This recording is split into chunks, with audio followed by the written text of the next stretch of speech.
Ladies and gentlemen, gather round, and prepare to dive into a tale that redefines the very essence of the hero's journey. This is not just a story of power, it is the saga of a soul who stared into the abyss, and made the abyss flinch. This is the complete life story of Sung Jin-Woo. Ladies and gentlemen, let's zoom in on the single most compelling engine of any great story, the transformation. The Zero to Hero arc. This isn't just a trope, in the world of Sung Jin-Woo, it is the very crucible in which a legend is forged. It's a journey so profound, so brutally earned, that it stands as a masterclass in character evolution, feeling as visceral and satisfying as the greatest underdog tales in anime. Picture this, if you will, a world where portals to monster-infested dungeons have become a terrifying daily reality. To combat this, humanity develops hunters, individuals blessed with superhuman powers. And at the very bottom of this new hierarchy of power sits our protagonist, Sung Jin-Woo. He isn't just low-ranked, he is famously, infamously, an E-rank. The world's weakest. This title isn't just a label, it's a prison. It defines every aspect of his existence. While other hunters shatter stone with a punch or wield elemental fury, Jin-Woo struggles to lift his own weapon. His physical strength is laughable, his mana pool a mere puddle. He is the guy everyone sighs at when he shows up for a raid party. He's the one left behind, the one used as bait, the expendable extra in someone else's glorious story. He is, for all intents and purposes, the background character in his own life, drowning in medical debt from his ailing mother and carrying the weight of being the sole provider for his younger sister. This initial phase is crucial. It's not just about showing he's weak, it's about making us feel the grit and grime of that weakness.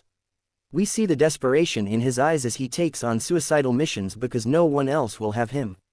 We feel the cold chill of betrayal when he is literally left for dead by his own party in a high-level dungeon, a sacrifice to save their own skins. This is his rock bottom. This is the moment, in any classic shonen narrative, where the hero is at his absolute lowest, where Naruto is scorned by the village, where Izuku Midoriya is told he has no quirk. It's the darkness before the dawn. But then, the system awakens. This is where the Zero truly begins its explosive shift towards hero. The system is the ultimate game changer, a mysterious, omnipresent interface that only he can see. It's a concept ripped straight from the most addictive RPGs and isekai anime, but with a deadly serious twist. It doesn't offer him power freely, it demands payment in effort, in pain, in near-death struggle. His first quest isn't to slay a dragon, it's simply to survive. And upon completion, he hears those glorious, digital words, ding. That sound is the first chord of his new symphony. It's the sound of a level up. The sound of hope. From this point, his ascent is not a gentle slope, it's a vertical climb he claws his way up with broken fingernails. Every dungeon becomes a training ground. Every monster is a potential source of experience points. We, the audience, become invested in his grind. We cheer for every stat point allocated, for every new skill unlocked. We watch as his once pathetic physique hardens with muscle, as his movements shift from clumsy and desperate to fluid and lethally precise. The world's weakest starts doing the impossible. He solo clears dungeons meant for full parties. He moves faster than the eye can track. He punches with force that shatters bones, monster bones. But the true beauty of this arc is that the transformation isn't just physical. The weak, hesitant, and perpetually scared young man begins to fade away. In his place emerges a leader, a strategist, a man of unwavering will. The constant life or death battles forge his spirit into tempered steel. He grows confident, his gaze sharpens, and a quiet, unshakable determination settles in. He learns to trust not in the help of others who would betray him, but in his own growing power and cunning. This entire journey from E-rank nobody to a force of nature is what makes the Zero to Hero arc so profoundly relatable and exhilarating. It's the ultimate power fantasy, yes, but it's one that feels earned. We witness every drop of sweat, every wound, every moment of despair that paves the road to his greatness. It's the journey of watching the most overlooked, dismissed character on the board suddenly reveal himself to be the king, and it's a story that never, ever gets old. Imagine for a moment the ultimate video game interface, floating screens, glowing quest text, the satisfying ching of experience points gained, and the thrill of a level up washing over you, healing your wounds and making you stronger. Now, imagine that interface being forcibly grafted onto the brutal, unforgiving reality of life and death. This is not a game, this is the terrifying and glorious crucible of the system, the mysterious engine that hijacks Sung Jin-Woo's destiny and propels him into a league of his own. Before the system, Jin-Woo's life was a script written in tragedy and limitation. As an E-rank hunter, he was trapped by the unchangeable rules of his world. His strength, agility, and mana were fixed stats in a game he never asked to play. He was a side character in someone else's story, bound by a predetermined, pathetic class. But the system shatters these chains. It doesn't just give him power, it gives him agency.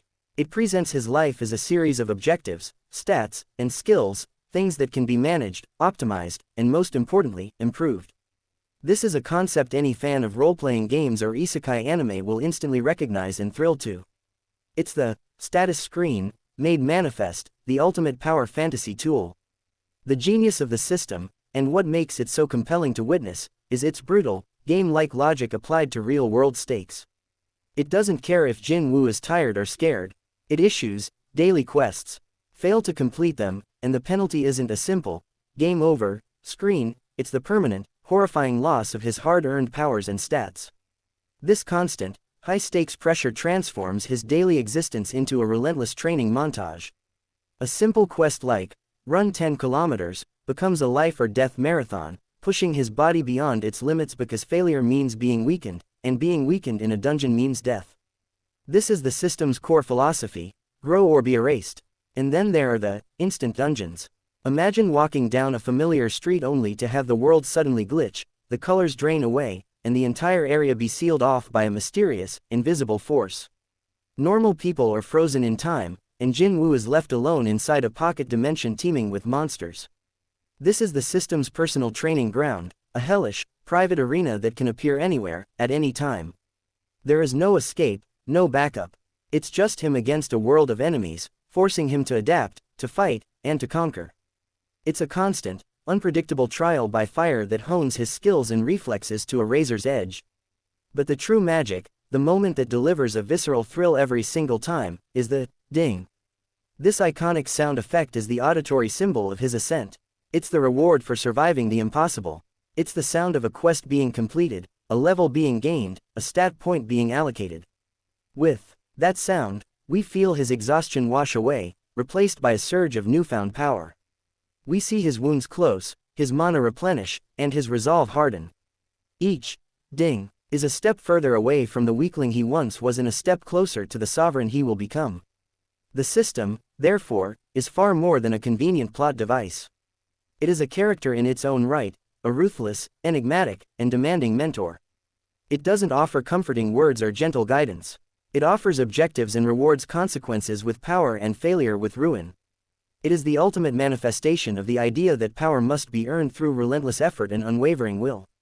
By framing his incredible journey through the relatable lens of a video game, we don't just watch Sung Jin-Woo become powerful, we experience his grind, we understand the mechanics of his growth, and we cheer with every satisfying ding as he forges himself into a living legend, one quest at a time. Prepare to witness the evolution of power from the singular to the legionary. We've seen the hero gain strength for himself, but what happens when that strength becomes something he can multiply, command, and unleash upon the world? This is the dawn of the most iconic, visually spectacular, and strategically profound element of Sung Jin-Woo's arsenal, his army of shadows. Imagine the scene. A lone warrior stands against a horde of monstrous beasts. The odds are impossible, but then, a dark, swirling energy erupts from the fallen enemies at his feet. From the corpses of his foes, soldiers of darkness begin to rise, silent, utterly loyal, and bound to his will. This is not mere necromancy as often depicted in fantasy, this is something far more elegant, personal, and cool. These are not mindless zombies, they are shadows, and they are the ultimate extension of the hunter's will. The first time this power manifests, it is nothing short of breathtaking. It begins with a single soldier, Igras, the former knight commander of a dungeon he conquered. To see this powerful, regal entity, who once stood as a formidable boss, now kneel in silent, absolute fealty to Jin-Woo, it sends chills down your spine. It immediately establishes a new paradigm. Jin-Woo no longer just defeats his enemies, he recruits them. Every major battle is no longer just about survival, it's a potential recruitment drive. The stronger the foe he defeats, the stronger his army becomes. This creates a self-sustaining cycle of power that is endlessly compelling to watch. It's the ultimate, the enemy of my enemy is now my permanent soldier, scenario. But the true genius of this power lies in its sheer cinematic spectacle and strategic depth. This is where the series truly earns its anime credentials. We are no longer watching a one-on-one duel, we are watching large-scale warfare. Picture Jin-Woo, standing calmly at the center of a maelstrom, as he raises a hand and utters those simple, commanding words, "Arise." In that moment, the ground itself churns with darkness. Dozens, then hundreds, then thousands of shadow soldiers pour forth from the ground like a tidal wave of ink and fury. It's a moment of pure, unadulterated spectacle, reminiscent of the most epic army vs army clashes in anime history. Each of these shadows is not a generic grunt. They retain the appearance, skills, and even a ghost of the personality they had in life. The hulking, bear-like tank leads the charge, absorbing devastating blows. The nimble, insectoid fangs dart through the battlefield with lethal speed. The majestic iron, a massive steel-bodied elemental, brings earth-shattering power. And Bell, the former healer, provides crucial support, mending the shadows of his allies. This diversity transforms Jin-Woo from a simple brawler into a master tactician. He doesn't just command them to attack, he positions his tanks, flanks with his assassins, and uses his mages for artillery support. We watch him micromanage an entire battlefield from a god's eye view, his mind the central processor for an entire legion. This creates a unique and profound connection between the hunter and his army. They are not disposable minions, they are his loyal subjects in a kingdom of shadow. He feels their destruction is personal failure. He invests time and resources into making them stronger. They, in turn, offer him their silent, unwavering devotion. In a world where he was once betrayed and abandoned by human comrades, his shadow soldiers become his true, unshakable family. They are the physical manifestation of his resolve, his power, and his will to protect. To see him walk through a chaotic battle, completely serene while chaos erupts around him, his silent, ever-growing army moving as a single, devastating entity, it is the ultimate payoff, a visual symphony of power that is as beautiful as it is terrifying. This is the art of war, redefined by shadows. We arrive at the grand crescendo, the thematic chord that elevates this tale from a personal power fantasy to a mythic scale epic. This is the journey beyond becoming the strongest hunter on Earth. This is about becoming a fundamental force of the universe, a sovereign of change, whose very existence challenges the stagnant order of creation itself. In the beginning, Sung Jin-Woo's goal was simple, relatable, and human: survive. Pay the bills, protect his sister. It was a story contained within the borders of his own life. But as his power grew, so too did the scope of the battlefield. He soon uncovers a terrifying truth: the dungeons, the gates, the monsters, they are all merely pieces on a celestial game board. Earth is the prize in a hidden, millennia-long war between beings of unimaginable power: the sovereigns, rulers of the legions of destruction, and the rulers, their divine counterparts. These are not mere monsters, they are like gods and demons from the most profound anime lore, entities whose conflicts shape the fate of worlds. And Jin-Woo, to his horror and destiny, finds himself thrust directly into the center of this cosmic conflict. This is where his will is tested on a scale beyond human comprehension. He is no longer just fighting for his family, he is fighting for the very concept of humanity's future. The sovereigns see humanity as insects, as cattle to be culled. The system that granted him power was itself a tool in this grand game, designed to create a vessel for a sovereign's soul. Jin-Woo was supposed to be a pawn, a host body for a god to inhabit. But they made a catastrophic miscalculation. They underestimated the very human trait they scorned: free will. Jin-Woo's ultimate power is not just the system or his shadows, it is his indomitable, unbreakable will. It is the same stubbornness that made him cling to life as an E-rank hunter, now amplified to a cosmic level. When a sovereign tries to usurp his body, he doesn't succumb, he fights back from within, dominating the would-be god with the sheer force of his ego and his desire to protect his loved ones. He doesn't just resist the script written for him, he tears it up and writes his own.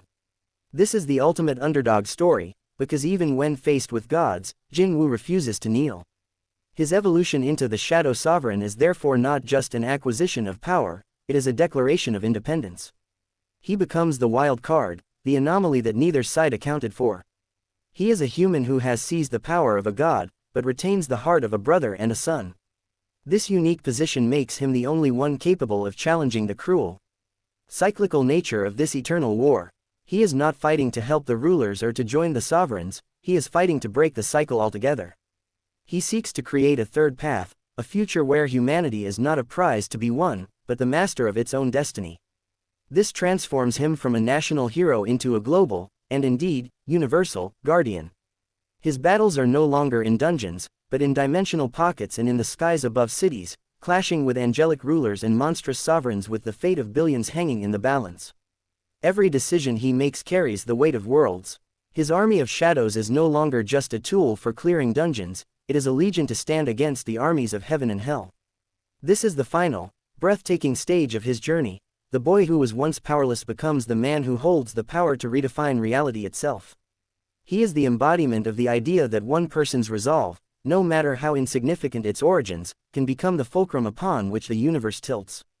He is not a god who became human, he is the human who dared to become a god, and in doing so, he didn't lose his humanity, he used it to save everyone.